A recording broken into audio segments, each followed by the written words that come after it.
Herenegun gauean, nire herriko jaietan, gazte bat bota zuten txosnen ingurutik. Ez zegoen ertzainez jantzita, kalez jantzita zegoen. Zein zan bere pekatua, ertzain izatea.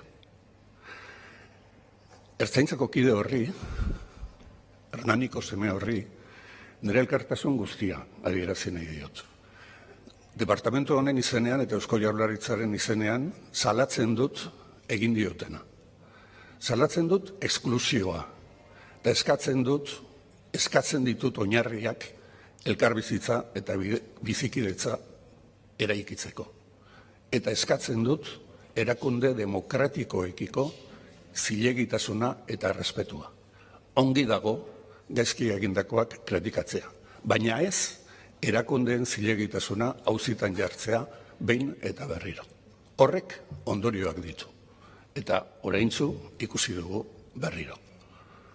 Beraz, departamentuaren babes osoa ertzaintzako kideei, baina batez ere zenbait tokitatik bota nahi dituzten herritarrei udaltzain edo ertzain izateagatik. Eskerrik asko. Eskerrik asko.